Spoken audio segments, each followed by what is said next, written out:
Olá pessoal, eu sou André Frutuoso e você está no podcast Vem de Lá. Hoje, numa edição especial, a nossa edição Prosa Revelada, que conversa com fotógrafos e fotógrafas sobre sua trajetória. E hoje nós vamos conversar com uma pessoa que é jornalista de formação, educadora por paixão, mas tem o fotojornalismo na veia. Então segura que lá vem boas histórias. Roda a vinheta!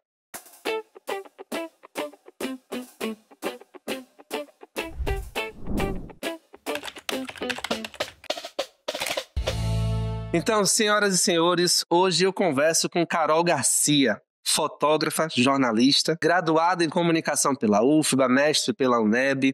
Seja muito bem-vinda, Carol. Que bom ter aqui você conosco. Obrigada, Andrezito. Para mim é uma alegria estar aqui. Muito feliz, viu? Com o convite. Além de agradecer, gostaria muito que você compartilhasse um pouco, da sua trajetória conosco, falasse como é que a fotografia entra na sua vida e o que ela significa para você. Antes da fotografia, eu trabalhava já com educação. Então, o bichinho da educação já tinha me mordido. Eu trabalhei em uma ONG, a Cipó. A Cipó? Sim. Fui voluntária, depois fui estagiária.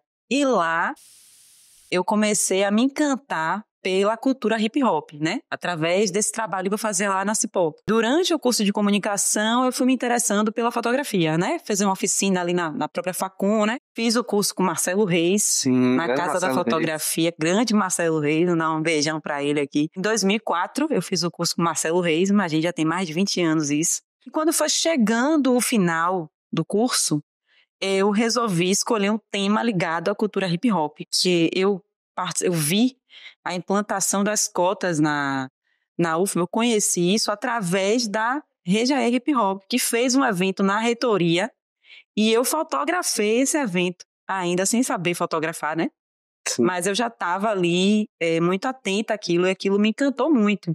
E aí, quando chegou perto do fim do curso, eu tinha que fazer o TCC e eu resolvi falar da cultura hip hop. Massa. E aí eu cheguei no grafite. Então eu cheguei no grafite antes de eu chegar na fotografia. E aí durante esse trabalho, eu descobri realmente que eu amava aquilo e que eu queria viver de fotografia. Foi durante esse TCC. Eu acho que estar na rua fotografando foi uma das coisas que mais me mobilizou, assim. Porque a rua é um espaço de aprendizagem, muito forte. Então, ali na rua você não sabe muito bem o que pode acontecer. Você tem que estar aberta ali para, o que está rolando, para o externo. A fotografia é muito isso, A gente fica muito voltado para o externo, para o outro. A gente sabe que para fotografar determinado segmento, você precisa estar junto, você precisa ter confiança das pessoas para que elas deixem de ser fotografadas. Sim. Queria que você falasse um pouquinho sobre o seu trabalho, que depois se transformou num livro. Foi tudo muito espontâneo, intuitivo, sabe? Eu lembro que eu participei de algumas reuniões do movimento hip hop que aconteceram no passeio público. Eu ia assistir as reuniões, era sempre sexta-feira à noite. Numa dessas reuniões, caiu uma chuva ali no passeio público, ali Teatro Vila Velha. E eu fiquei no quiosquezinho esperando passar a chuva para ir embora. E nessa chuva, tinham 2 rapazes com cadernos desenhando as letras. Aí eu peguei e perguntei se são grafiteiros. Aí eles falaram somos. Que legal, eu queria conhecer mais, participar de um evento. Eles foram grafite. Nossa, amanhã, era sexta-feira, No sábado eles iam fazer um mutirão ali na Largo do Papagaio. Eu ficava ali fotografando, registrando, Na época, Júlio, que é da Nova Desordem, ele até falava que eu me misturava, que ele achava que eu era grafiteira, porque eu me misturava ali, ficava ali interagindo com a galera, andando por volta do muro ali. E nisso eu fui me apaixonando, assim, pela fotografia, E fui descobrindo também essa arte, esses artistas. Vou falar em arte para quem nos assiste, só para tirar dúvida mesmo, A diferença entre o grafite e uma pichação. Sim, essa discussão é polêmica. É polêmica. É bem polêmica. Mas assim, Na verdade, tudo é expressão. Acho que a diferença do grafite para a pichação é que é a postura, Sim. Então existem pessoas que em algum momento elas vão ter uma postura mais de pichador, em um outro momento a mesma pessoa vai ter uma postura mais de grafiteiro. O que é a pichação? A pichação é uma arte vandal, como a gente chama, Então é uma arte, de uma certa forma, é uma invasão simbólica. Tem um professor, Hermano Viana, que ele fala isso, que o grafite e a pichação são invasões simbólicas do espaço urbano, né? Então, a forma de você dizer assim, eu tô aqui, eu existo, muitas vezes vai incomodar. A ideia não é ser bonitinho, a ideia não é agradar, muito pelo contrário, a ideia é incomodar, né? Então, eu acho que quando a gente olha para a pichação, a gente tem que também entender esse lado. Com certeza. Claro, né? Meu avô morava ali em Brotas, já faleceu, o cara chegou e pichou a porta de meu avô. Você vai gostar? Eu vou gostar? Não, né? Ninguém gosta de ter sua casa pichada. Mas eu já acho que a propriedade particular, uma casa, já não acho tão legal. Mas eu acho assim, tem certos lugares que a gente fala assim, pô, velho, ali interessante, né? O cara chegou ali e fez essa pichação que a gente tá passando aqui, a cidade toda vê, né? Eu queria que você falasse um pouquinho sobre esse livro, né? Que foram os grafiteiros, porque esse trabalho que você faz é uma junção de artes, né? Onde a gente vê a arte do grafite que se junta com a arte da fotografia e isso torna-se mais potente. Então as pessoas que, vamos dizer assim, passavam em determinada rua e via aquela arte, começa a poder ver também pelo livro ou pelas páginas digitais através da fotografia. Joia. Então esse livro, ele é uma parceria, né? Uma coautoria minha, Bárbara Falcon, que é antropóloga, produtora, amiga, né? Foi um convite de Bárbara, né? Pra gente inscrever um projeto no edital da Fundação Cultural, né? Esses editais, né? Para setorial da parte de publicação de livros. Então, ela notou ali naquele momento que não existia um livro brasileiro sobre o grafite brasileiro. Existia um livro feito por pessoas de fora, chamado Grafite Brasil, né? E aí, dentro dessa pesquisa dela, ela falou, poxa, seria interessante a gente fazer um livro feito por pessoas daqui, né? Sobre a arte daqui. Perfeito. E aí surgiu a ideia do Grafite Salvador, né? Que eu acho que foi uma grande sacada de Bárbara, assim, né? E aí, assim, eu sempre tive essa curiosidade pelas pessoas. Então, eu queria saber quem são essas pessoas que estão, né? Por trás dos muros. Porque a gente vê os muros, mas a gente não entende quem é que está fazendo, o que é que motiva essas pessoas a ir para a rua, porque é uma arte que tem muitos desafios. O spray é caro, né? É um material caro. É uma arte que ainda é mal vista. Mesmo o grafite que é legalizado, que é mais reconhecido, mas ainda assim, se a polícia passar e ver galera, né? Principalmente a galera preta, de periferia, pintando na rua, vai parar, pode ter uma abordagem violenta. Então, é uma arte que ela requer uma disposição muito grande de você enfrentar sol, enfrentar chuva, se deslocar e tudo para você fazer essa arte. Então, o livro, ele é justamente um apanhado, né, de alguns artistas da época que estavam atuando, né, e que já tinham um trabalho, assim, expressivo na cidade. Então, a gente conseguiu entrevistar e fotografar 28 artistas, né.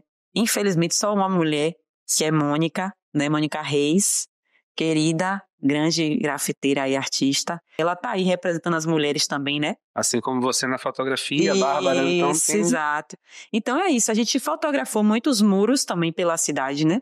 Então tem a parte dos muros, mas tem muito mais as falas dessas pessoas, né? Por que elas escolheram o grafite, o que o grafite representa para elas. E aí tem muito esse registro do trabalho de cada grafiteiro, né? Então, o livro é mais ou menos isso. Tem, acho que, mais de 300 fotos no livro.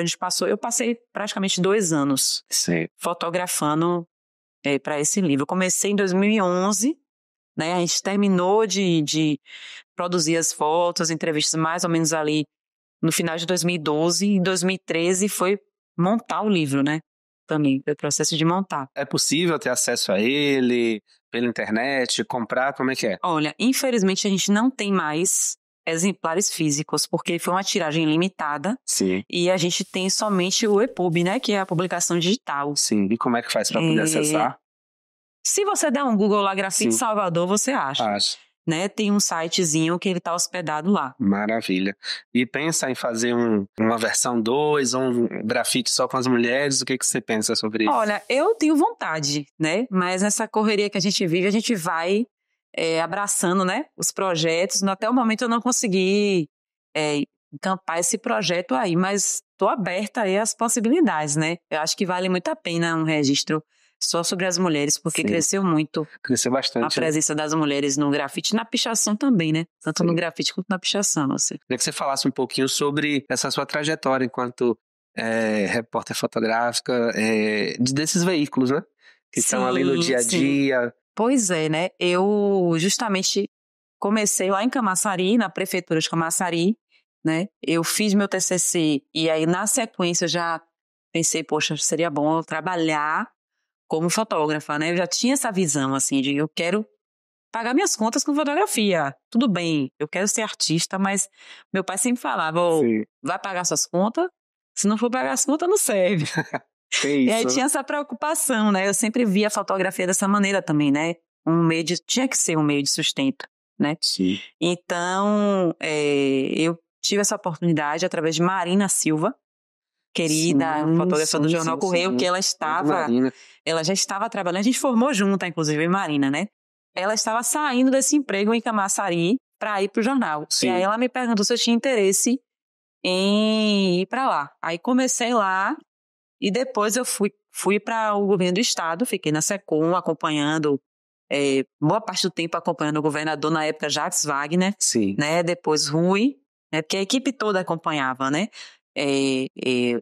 Tem uma equipe que acompanha o governador. A princípio era somente Mano Dias, né, que era meu chefe, e depois a gente começou a fazer também, porque a agenda, a gente sabe que a agenda, né, desse chefe de estado é uma agenda assim, muito cheia, e às vezes uma pessoa só não dá conta, né? Mas foi uma experiência assim riquíssima de viajar a Bahia, conhecer essa Bahia, né? 417 municípios. Eu nem sei dizer quantos municípios eu conheço. Mas assim, a gente viaja e é tudo tão rápido que a gente nem pode dizer que conhece tanto, né? Sim. Assim, pô, eu fui em tal cidade, mas aí, você foi em tal lugar, pô, não me lembro, porque tava na função ali, na missão, né? De acompanhar o governador. A gente chega correndo e sai voando, né? Isso. E vocês que estão com o governador, geralmente saem voando mesmo. Exatamente. Porque é tudo muito rápido, tudo muito rápido e intenso. O que você deixa de dica para uma cobertura fotográfica jornalística? Primeira coisa é você estar o tempo inteiro circulando o olhar, né? Assim, você tem que estar na curiosidade, você tem que estar naquela vontade mesmo de conseguir boas imagens, né? Em relação à questão técnica, claro, né? A gente precisa se apropriar um pouquinho desse equipamento, seja ele o celular, seja ele a câmera, né? As objetivas. Qual é a diferença da câmera para o celular? A câmera, você pode trocar a objetiva. Então, você está ali fazendo uma imagem com o celular, você não vai poder fazer um zoom aqui no seu rosto, né? A não ser que, por exemplo, nessa situação aqui eu não tenho como. Né? A não ser que eu me aproximasse, né? Mesmo assim a imagem é diferente. Então, a diferença é essa, que você tem que saber ali qual é o objetivo que você deve usar naquele momento, né? Eu sempre digo para os meus alunos, né? Que eu dou aula de fotografia também. Então, garantir um plano geral, né? Sempre que você chegar no lugar, faça um plano geral. Faça os planos médios, né? Que são as interações. E procure os detalhes, né? Então, sempre está procurando esses 3 pontos de vista que acho que você garante uma cobertura, né? E aí isso é o feijão com arroz. Para além do feijão com arroz, né? Que a gente tem que entregar o feijão com arroz. Para além disso, o que é que você consegue criar? O que é que você consegue encontrar de imagem interessante, de um ponto de vista inusitado? Então, buscar esses pontos de vista inusitados, buscar essa perspectiva que não é a que o olho já está acostumado a ver, né? Essa visão frontal, se movimentar, né? Sair do ponto de vista comum para trazer o que está além, né, do que a gente costuma ver com os próprios olhos, né, expandir essa visão mesmo, assim. Quando eu cheguei na faculdade de jornalismo, né, que a gente tem uma vivência com dança, e aí Nadia Vlad, que era do Caderno 10, ela fala assim, jornalista tem que se acostumar com tempo, espaço e velocidade. Eu disse, caramba, isso é Laba, que é um dos teóricos da dança. E com a fotografia é bem isso, né? Então assim, se eu não me movimento e não movimento o meu olhar, eu não consigo enxergar coisas novas, né? Isso. E o desafio nosso é justamente assim, enxergar aquilo que todo mundo estava ali, mas ninguém viu, né? Muitas vezes, né? Um ângulo diferente, é um de baixo para cima, de cima para baixo, para esquerda, para direita. Então, esse movimento que precisa ter essa sinergia entre corpo e olhar para que a coisa possa acontecer. Né? E a gente precisa se antecipar, né? Sim. Porque você precisa se movimentar de uma forma que você preveja, eu vou mais para cá porque eu acho que vai rolar alguma coisa ali, né? O cara vai estar virado para cá, então eu tenho que estar ali, eu não posso estar aqui. Senão eu vou perder, né? Eu costumo dizer que assim, tem certas pautas e certas coisas que a fotografia ela acontece antes do clique. Isso. Antes do clique. Você tá ali, você se antecipa e aí vai pra cena e já sabe que aquilo ali vai acontecer e você já tá a posto pra poder fazer o clique certo na hora certa. Exatamente. Como é que você vê a questão do uso do celular do ponto de vista mesmo da construção da imagem e do ponto de vista jornalístico? Olha, eu acho que o celular ele veio para ajudar a gente, veio Sim. para facilitar a nossa vida, Concordo. né? E assim, não vejo problema nenhum nas pessoas estarem se apropriando dessa linguagem fotográfica. Eu acho ótimo, Sim. né? Mas a gente sabe que tem uma diferença aí, né? Entre você ter um olhar, você conseguir ter uma visão ali realmente fotográfica da comunicação visual, né? Porque fotografia é comunicação e é arte também ali, né? O tempo inteiro, né? Você ter esse olhar realmente, entender a comunicação visual, porque é diferente, né? Se a gente estuda jornalismo, a gente estuda o texto jornalístico. Como é que você faz um texto que vai informar melhor para o leitor? E como é que você faz uma imagem que vai informar melhor o leitor e que vai, ainda por cima, atrair o olhar, né? Então, eu acho que o celular, as redes sociais, tem que estar se repensando o tempo inteiro. Eles provocam a gente que já está há tempo aí na estrada, né? Ele está provocando a gente também a ver essa imagem de outra maneira. Mas eu acho que é muito válido. Eu acho que é um instrumento, assim, maravilhoso, leve, né? Sim. Que não chama atenção, prático. Câmera, você tá ali, aquele trambolho, né? Todo mundo para olhar o que você tá fazendo, né? Eu não sei se ela vai lembrar, mas eu soube disso recentemente. São duas coisas. Uma, que você tem o apelido de cobra verde, por conta dos olhos. E em uma determinada cobertura, aí eu vou passar para ela, que ela vai contar com mais propriedade. A nossa amiga e queridíssima fotógrafa Carol Garcia, ela perdeu os sapatos. Foi. E aí?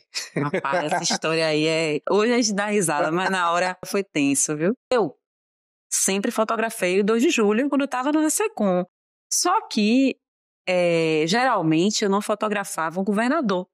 Eu fazia coisas externas ao político, né? Então, geralmente, iam 3, 4 fotógrafos cobriam o 2 de julho, cada um ficava com uma pauta. Nesse período aí que aconteceu isso, eu nunca tinha acompanhado o governador no 2 de julho.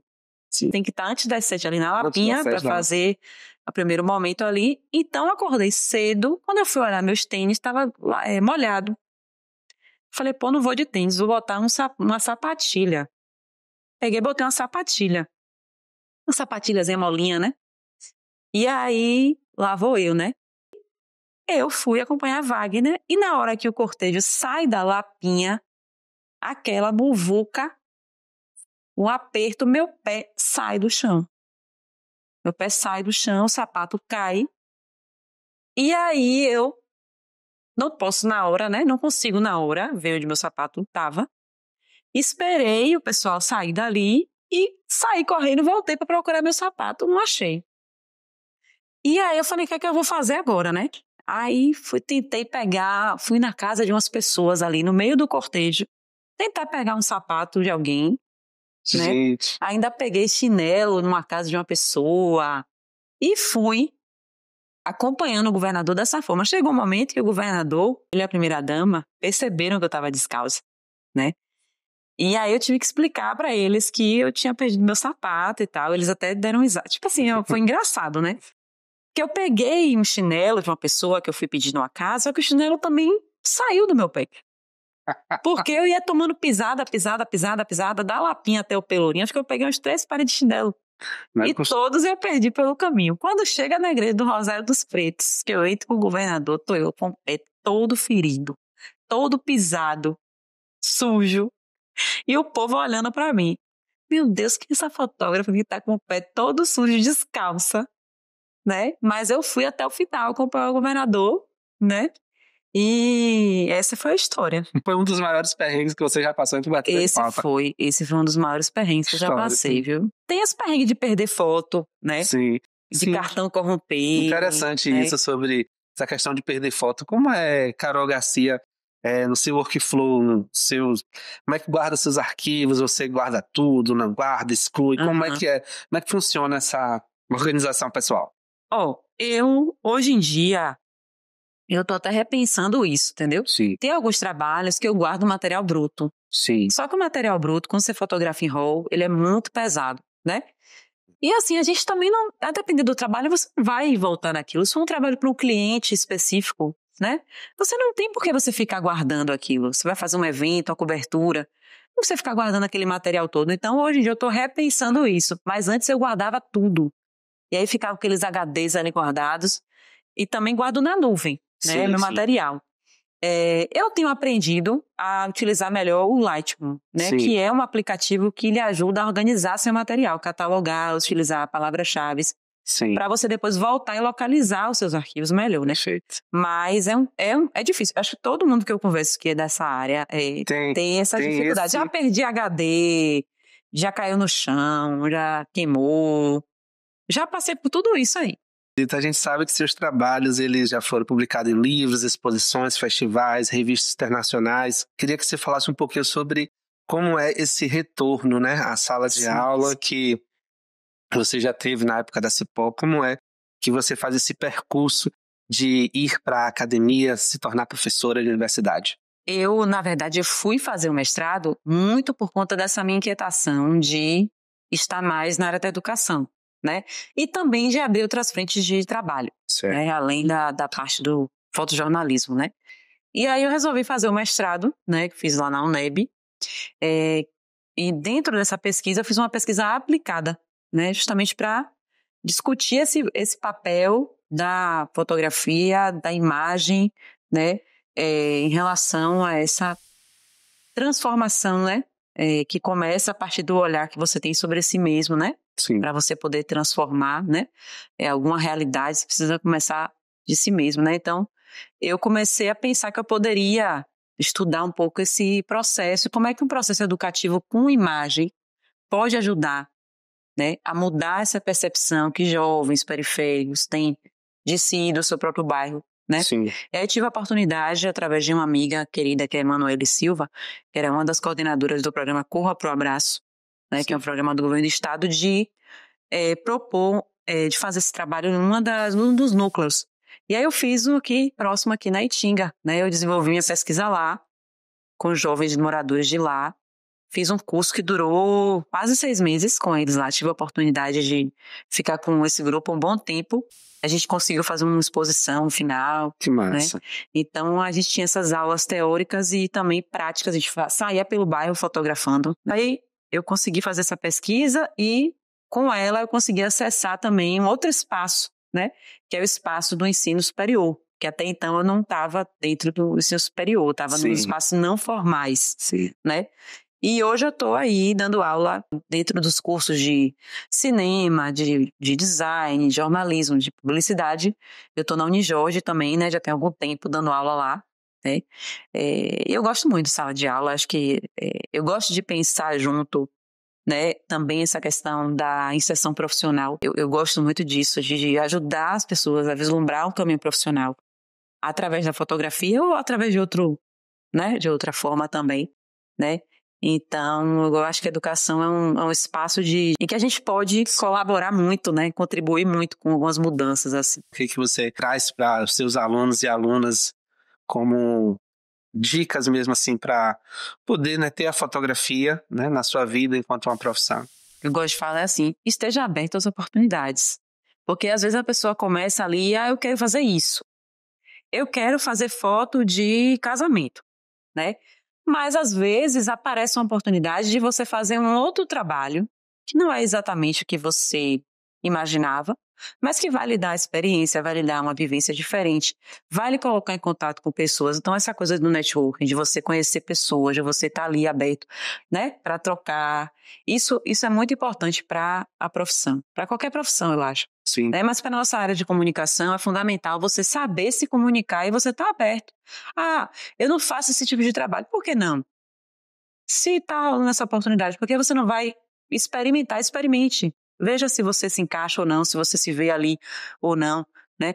Então, eu sempre falo isso, que é importante a gente ter essa flexibilidade de não ficar muito fechado em uma coisa. Porque a gente sabe que o mercado não é fácil. A pessoa precisa mercado de comunicação, mercado de audiovisual, de fotografia não é fácil, né? O mercado da arte, muito, muito menos, né? Sim.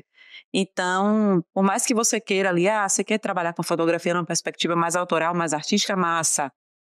Você pode fazer isso. Agora, pense como é que você vai sustentar isso, né? Você vai precisar fazer o quê para sustentar isso, para você conseguir capitalizar para esse projeto? Eu vou precisar fazer alguns freelas, né? De tal área, sei lá, de casamento, de cobertura política. né? O que é que você dá conta de fazer que também não lhe violenta, né? No sentido de que, pô, isso aqui eu não me sinto bem, né? Eu não acredito, se eu não negocio, tudo bem, você não negocia isso, não faça, mas o que é que você dá conta de fazer para sustentar o seu sonho? Eu sempre gosto de pensar dessa forma, assim. Entre a academia e a rua, né? As diferenças, saudades, como é que você lida com isso? Pois é, né? É isso. A academia, um lado que eu acho que é o mais difícil é a parte administrativa, né? Que você precisa ali dar conta de alguns protocolos, né? De atividades avaliativas e, Plano né? de aula. Planos de aula. Eu gosto também, é legal porque organiza, né? Mas eu acho que a rua, ela tem essa coisa do imprevisível, de você ter que improvisar, né? Eu adoro improvisar. Eu acho que eu sou melhor improvisando, assim, do que... claro, né? A organização é fundamental, né? Sim. Mas eu gosto muito de ter esse espaço do improviso. E a sala de aula acaba sendo também esse espaço para mim, muitas vezes, de... Né? Eu tenho uma forma de ver a educação que é muito dialógica, né? Eu sou muito conectada com as ideias de Paulo Freire, inclusive Perfeito, eu usei um pouco ele, um pouco não, bastante no minha pesquisa. Então eu vejo a educação como um processo horizontal, assim. Sim. Então na Cipó eu aprendi muito isso, que a gente precisa ouvir. A gente começa ouvindo. A gente não começa falando. Então, o que é que esse grupo que está aqui, o que é que ele tem para me ensinar? De onde a gente está começando? De onde a gente está partindo? A gente vai partir dessas informações que vocês têm aqui. A partir daí a gente constrói junto, né? Então, eu sempre procuro levar também minha sala de aula para a rua, é um momento, né? Sempre tento ali fazer esse momento da gente sair da sala de aula e tá na rua. Agora mesmo eu fui com o pessoal da matéria lá, Iniciação Fotografia da UFBA, a gente fechou o semestre numa saída lá na Feira de São Joaquim. Foi, né?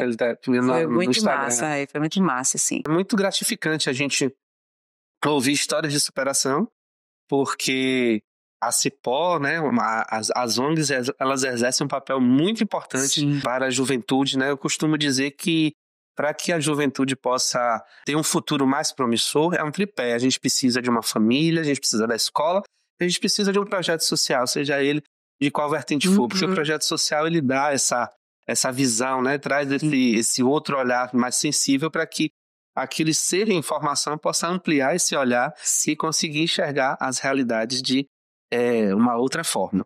A gente tem um quadro aqui chamado Tem um recado para você. Olá. Ela chegou meio tímida, mas o olhar curioso mostrava a busca pelo novo. Foi testemunha do seu amadurecimento profissional. No seu mergulho na área acadêmica, eu estive presente como convidado numa das primeiras turmas de jovens que ela ensinava em um projeto de educação numa fundação institucional. Com muita técnica e habilidade nas composições e enquadramento, Carol hoje compartilha seu conhecimento com generosidade e competência para jovens universitários.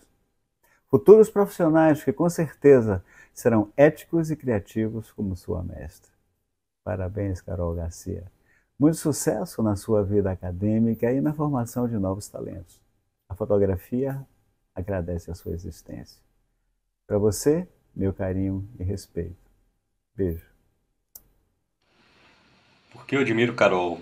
Bom, Carol é uma mulher maravilhosa, é um profissional incrível, alguém que ama o que faz, que ama a fotografia, que ama a sala de aula. Ela é uma pessoa forte e ao mesmo tempo sensível, alguém que tem essa habilidade, né, de encontrar o próprio caminho, apesar das adversidades, construir o próprio caminho. Eu acho que ela é uma amiga fiel, atenciosa. Ninguém discordaria disso, tenho certeza. Enfim, é alguém com quem eu estou muito feliz de ter a oportunidade de compartilhar a minha vida. É isso. Te amo, Zita. Tchau, tchau. Então, eu preciso falar o que eu admiro em Carol Garcia em 60 segundos. Isso é muito difícil, porque eu teria muitas coisas aqui para falar, né? Porque é minha irmã e a gente tem uma ligação realmente espiritual. E, assim, a gente é muito unida, né? Mas, assim, a primeira coisa que eu poderia falar dela é o olhar de Carol, né? E isso reflete o olhar, né? Até simbólico para a questão da fotografia, mas o olhar dela como pessoa me influenciou desde criança né? Que ela me ensinou a olhar para as pessoas, né? E a ver as pessoas de outro modo, ter esse olhar social, ter esse olhar empático sobre o outro. Isso eu não aprendi na escola, né? Não aprendi com outras pessoas, aprendi com ela. E isso influenciou profundamente a minha vida, né? Esse olhar bonito para o outro, para você ver o outro. E isso é um diferencial na fotografia dela também. Fora muitas outras coisas que eu admiro em minha irmã, a determinação, a coragem dela, a garra de ir atrás do que queria e de fazer acontecer, né, os sonhos dela, de trabalhar com o que ela gosta, a amizade dela e o carinho comigo e com todas as pessoas, a compreensão, a relação que a gente tem. Eu admiro muito ela por muita coisa. Te amo, Nida. Também te amo. Andrezito, você não quer me matar? Como é o quadro que tinha no Faustão? Arquivo Confidencial. Arquivo Confidencial. Obrigado a todos que contribuíram com esse momento, né? Da gente emocionar Carolzita, que é uma pessoa assim, sensacional. Eu venho dizendo isso nessa série Prosa Revelada aqui do podcast Vem de Lá, que assim, eu respeito as homenagens póstumas, mas acredito que a gente precisa, em vida, estar junto com as pessoas, olho no olho, né? Dizer o quanto a gente gosta, a gente admira, a gente ama, a gente respeita, entendeu? Acho que isso é fundamental, né? E hoje, nesse mundo digital que a gente vive hoje, onde as considerações, né, estão se passando, então estar junto é muito importante. Então eu fui assim, em busca de algumas pessoas que eu sei que fazem parte da sua vida, da sua história, e sei que elas também admiram muito você por conta de tudo que você é, entendeu? Ai, meu Deus do céu. Rapaz, eu não esperava essa aqui confidencial, não, velho. Essa eu não esperava, não, viu? Nossa, eu fiquei muito feliz, porque assim, Manu é um cara que eu tem muito tempo que não falo, não vejo. Sim. Né? Então poder, né, assim, receber esse carinho dele, que é uma pessoa que eu tenho tanta gratidão. Sim. Né? Henrique, que é meu companheiro, que eu amo tanto. Minha irmã, que nem se fala, né? Aí já começa a chorar só de falar o nome dela. E você, né, velho? Que é um cara que eu também sempre admirei, assim. Tem um carinho especial, a gente se encontra, aquela amizade, né? Genuína mesmo, sim, assim. Sim. Um respeito que eu tenho por você. Uma admiração também, né? Então, difícil falar, mas só agradecer mesmo. Muito obrigado, muito obrigado. Vou fazer um brinde, como a gente tem feito. Vamos fazer um brinde. Um brinde à vida, ao podcast, à fotografia. Fotografia, viva. Entendeu? Então essa, pessoal, é mais uma edição do podcast Vem de Lá, com a série Prosa Revelada, porque toda história ela parte de um lugar. E hoje nós vimos a história da nossa fotógrafa, professora universitária e queridíssima Carol Garcia.